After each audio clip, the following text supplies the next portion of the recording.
Well, it's football season. And I'm a one sport woman, and that sport is football.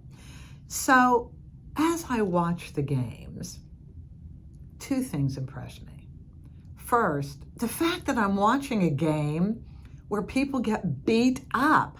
It's just normal. Okay, man down. Okay, man being carted off the field. Oh my God, this man may never walk again. This man may be near dead. Oh, but so it's an injury timeout. That's what it is. It's an injury timeout.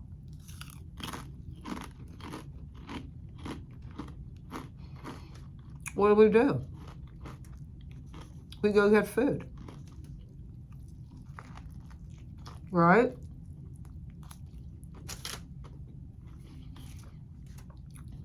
We use the injury timeout as a station break. An opportunity to eat. Well, this poor man, albeit a wealthy man, albeit a man who's making millions of dollars, it's like the Christians and the Romans. I mean, it's like the Christians and the lions. The Christians were Romans. I don't know if the lions were Romans or not. But I'm sitting there as a sophisticated person, so I think. I'm sitting there as somebody who is intelligent. I have a great philosophy. I'm honest. I don't beat people up. I don't kill people. I work in the field of divorce, for God's sakes. So I'm forced to be nice to people on a daily basis. And I'm sitting there watching every other 30 seconds. You got to stop. There's a penalty. Who the frick made these rules? Well, I don't know, the announcers say.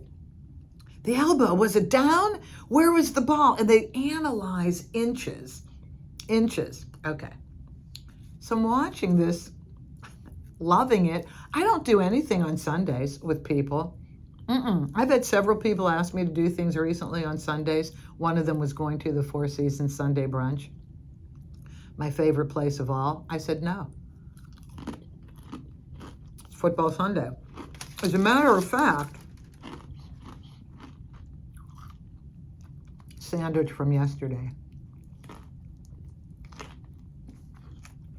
As a matter of fact,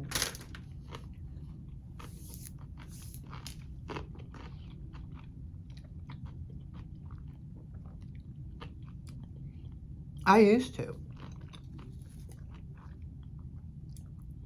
Before COVID, when life was fabulous, I used to go to the Four Seasons Sunday brunch. They had flat screen TVs everywhere. I would sit in the back space, many rooms. Food was everywhere. The Four Seasons Sunday brunch, by the way, 4 rooms of food. 4 rooms of food. It was an eater's paradise. If you don't eat, it's a waste of time and money. But if you like to eat, if you like to talk, if you like to sit in luxury for hours, that's your place to go. It went from $85 before COVID to $150. Anyway, I don't want to bitch about that. Here's the deal. I still love it. I've been there twice this season. It just started like this year, back again. So I've been there. Please, the cost of it doesn't affect me, but I don't go as often because that does affect me. Anyway, point being, I would bring my terrible towels because can you see in the back? Pittsburgh Steelers. Okay, I have a love-hate relationship. I hate Mike Tomlin. I don't know him personally. I just don't think he's NFL. And I talk to everybody about this. Just because you win one more game in the season than you lose does not make you a winning team. It makes you a very mediocre team, a non-exciting team. And I'm totally a fair weather fan. I want a winner. And I'm used to having a winner. Anyway, let's go back to the story. So I didn't take the Four Seasons brunch invitation. Somebody else wanted to get together with me. No, and no. I watch football. I go in and out of the house on my little breaks.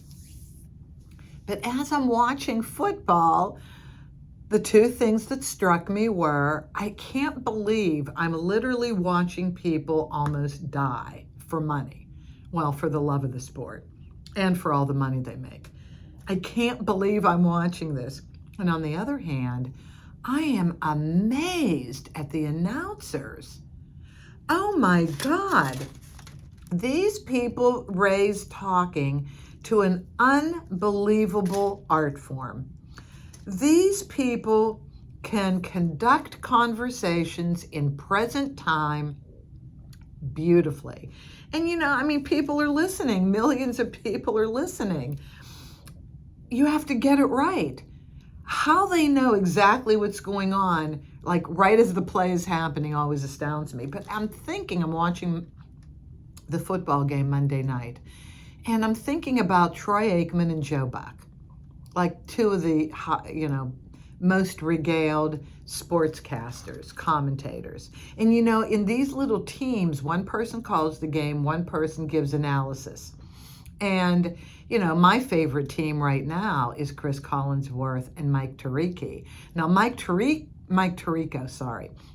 forgive me. Please forgive me.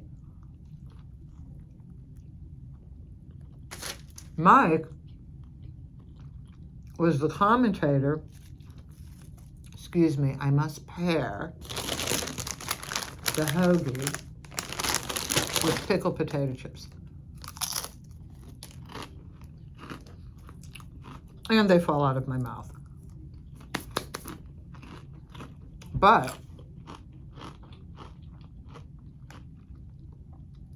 they do it so well.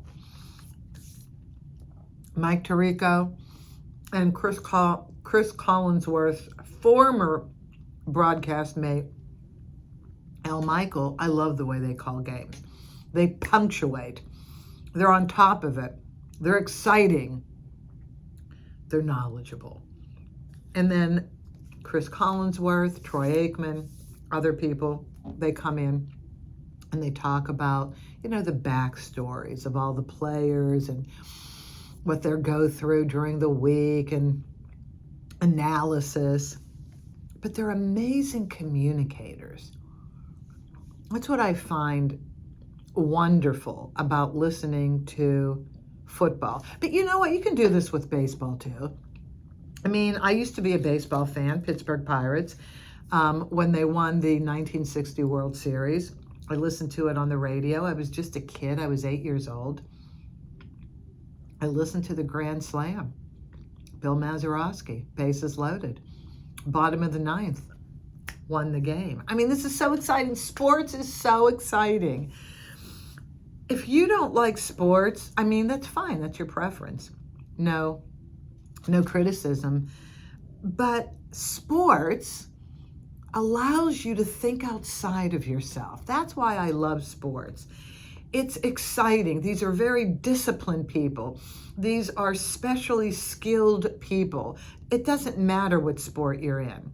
You're so highly skilled in these areas, whether it's gymnastics or, we just got through with the Olympics this year, all of those games, all of those sports. You're just so highly skilled. Your mind and your body can do things that other people can't do, like me. Okay, I can walk and I can do certain exercises at the house. That's all I can do. I'm peeling bread off, by the way. So I just eat the meat. I like the reference of bread. I don't like the calories. And I don't like what wheat does to me. Wheat makes me sleepy. And isn't wheat an inflammatory? Oh, God forbid, don't hold me to that. I think wheat is not that healthy for us. Anyway, point being, I learned from them. I learned from sports. I learned the discipline. There's nothing I like more than a sports documentary, like The Last Dance, featuring the 3 Chicago Bulls that pushed that basketball team into the superstardom. Michael Jordan, Scottie Pippen, Dennis Rodman. That was an amazing series. I recommend that documentary. These people work their freaking tails off. And all these documentaries, Quarterback is a great documentary. It shows you how they have to train physically, mentally, what they eat. I mean, God, Tom Brady. Tom Brady, the epitome. Took care of his body, his whole life. He looks 12. That was his number, 12. He looks 12.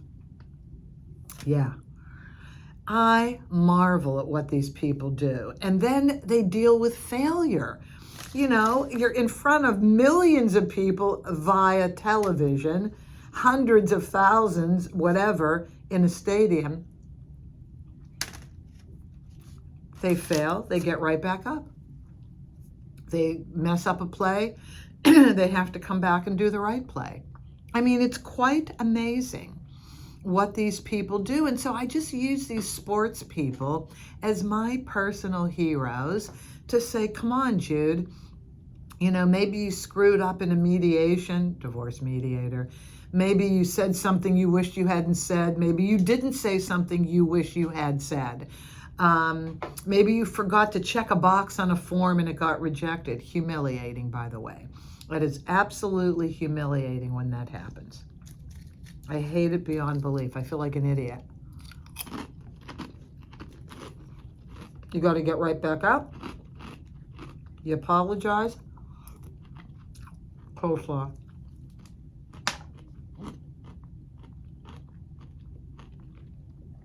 And you move it forward. You don't let it demoralize you. Focus on the next play. Focus on the next client. Focus on the next move. Focus on the next event you have to attend. Focus on the next conversation you have to have. Don't dwell. Move it forward. This is why I like sports so much. They fail in front of people and they succeed in front of people. They live their lives out loud. Of course, they make millions of dollars for it. I am not making millions of dollars as a divorce mediator. Wouldn't it be great if I did? Can't. Anyway, so yeah, that's what I wanted to share with you today. I questioned myself about watching football because you really are just watching people get hurt all the time. But I'm also watching dedication. I'm also watching people who have risen to the top of their profession, but need to stay on top. It takes a lot to stay on top. It's exciting to get there. And now what you go through to stay there, it's even more. I need to be surrounded by this level of ambition, this level of positive attitude, this level of succeed through failure. I need this as an option.